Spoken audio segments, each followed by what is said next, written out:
to the world of amazing woodland animals.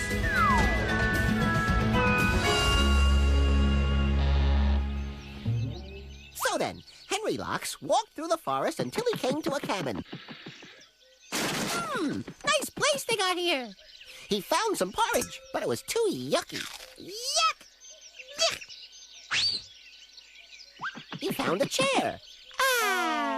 But it broke. Ouch! And then he found a bed, but there was a bear already in it. Help! Help! Run away! Henry, stop! That's not how the story goes. Shh! Don't tell everyone! You're supposed to have 3 bears. I've already got 3 pigs. Besides, where we are, they won't know the difference. Where are we? In the woods. Do you realize the animals don't even get cable out here? That's why I've brought them Henry's Amazing Animal Extravaganza Roadshow! Showtime! All we need now is an audience. Where are those piggies? Get out there and advertise! Don't worry about finding an audience, Henry. The woods are full of animals. Oh, yeah? I don't see anyone coming this way. Step right up. Don't be shy. I'm just an actor. I won't bite. That guy I'm not so sure of. You have to be open-minded, Henry. The forest is home to all sorts of animals. Get down. They like the same sorts of things you do. Eating, sleeping, even playing. Then they can be in my play. But hey, no squirreling around. You'll find some pretty amazing characters if you know where to look. Talk about your prickly actors. Ouch. How about the pheasant? She's got her fancy costume on already. Fine. But snakes always start hissing when I'm trying to act. They can sit in the balcony with that polecat. I'm sure you'll get an audience on the ground, too. Even high overhead. Things are looking up. Yeah, thanks to animals' natural curiosity, I'm sure. Hear that, friends? So don't get stuck in that same old rut. Come on down. Groucho the Grouse will be teaching us how to applaud wildly. I hope you all got that. There will be a test later.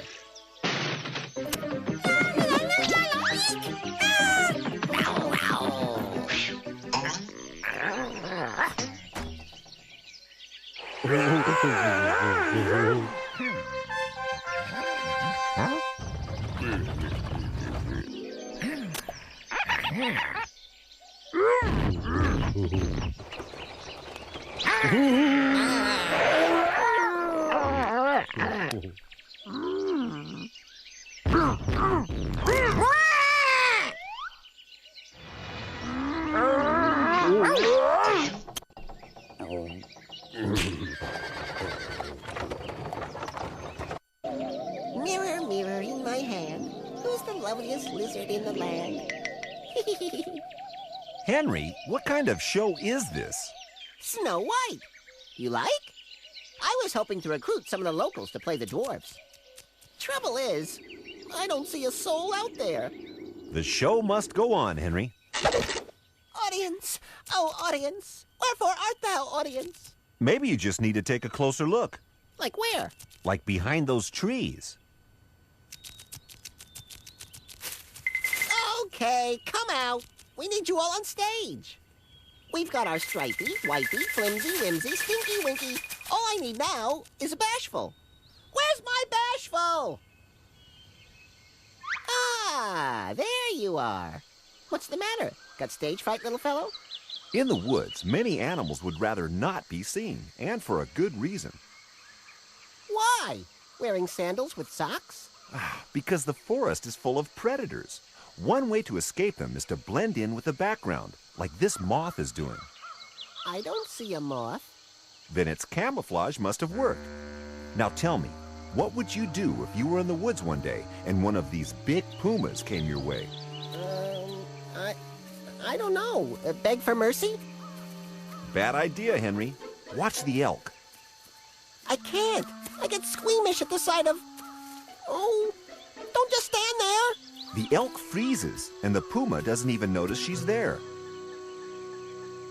Moving swiftly along, we go from the big freeze to some big bees. That's a wood wasp, to be precise. I love it when you're precise.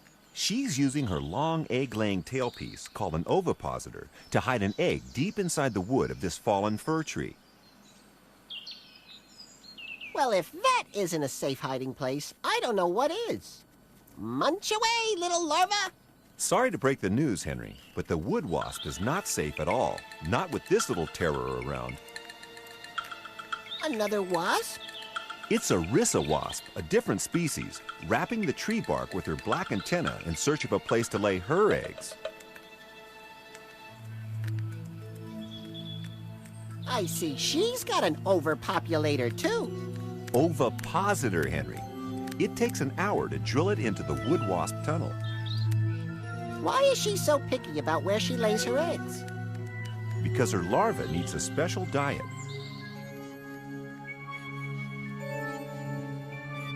Do they feed on wood, too? Not exactly.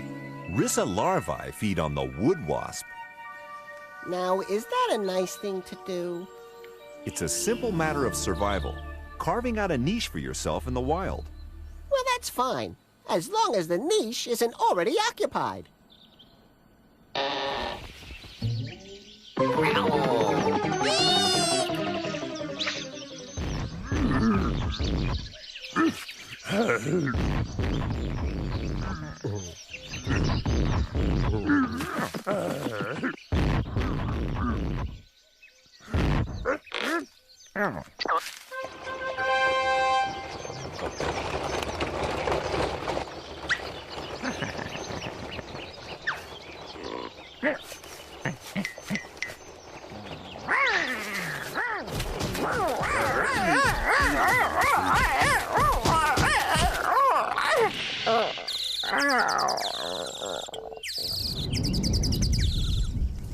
Okay, bunnies, all together now.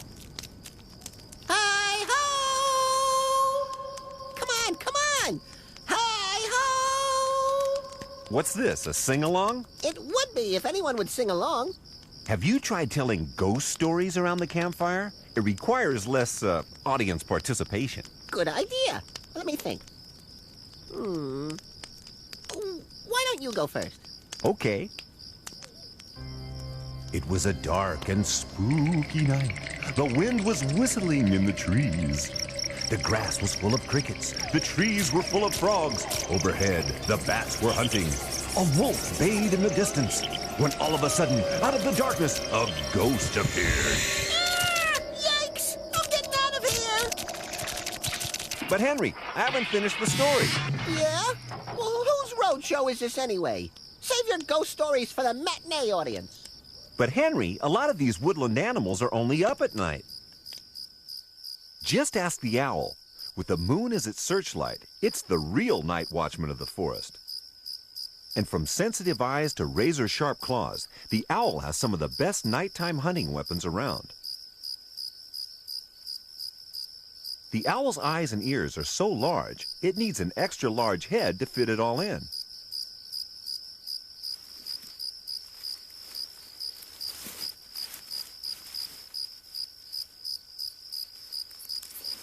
Ooh! What is this? A vole! Attack! Oops! That vole was lucky to escape this time. Owls are covered with soft, ruffled feathers, which make them almost silent when they fly. Stealth bomber to command! I hear the target! A mouse! Owls do have incredible hearing. In fact, that's all they need to Dive! Dive! Got him! catch their prey.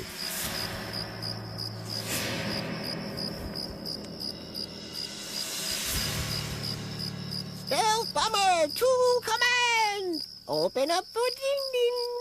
The fluffy young owl drops the mouse it's got to take the new one. Only the freshest vole will do.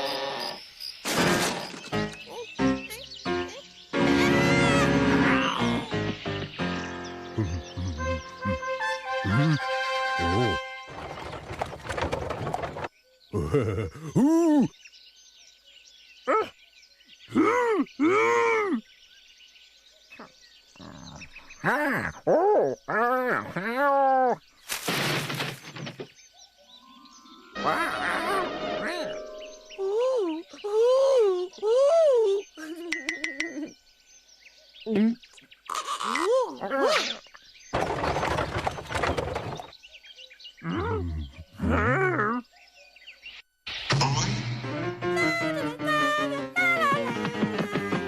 Henry! Henry, it's time for your report on the sounds of the forest. What? Now? Yes, now. Out of my way! Journal lizard coming through!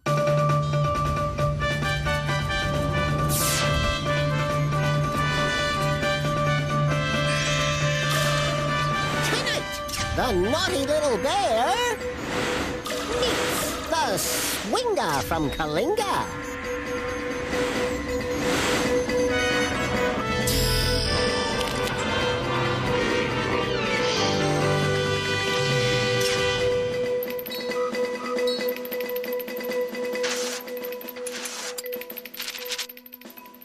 But now, our top story. The world's greatest thinkers have long asked themselves, if a baby tree falls in the woods and there's no one around to hear it, does it cry to its mommy for a bandage? The answer, of course, is of course. And now, hidden cameras have put an end to our idea of the strong, silent tree forever.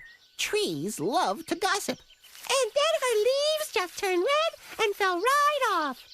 Never. Trees argue. I asked you to quit shading my saplings. Who are you calling a sapling? And now, in an incredibly rare piece of video evidence, we can prove beyond a shadow of a doubt, trees tell jokes. What's brown and sticky? I don't know. A stick. Until now, no humans have ever heard any of this racket. That's because trees never talk to strangers. So don't be a stranger. Tell an oak a joke. Teach a beech speech. And hug a tree. They might just hug you back. And next, the weather. The weather? The whether I got it right or whether I got it wrong. Take a guess. Rats.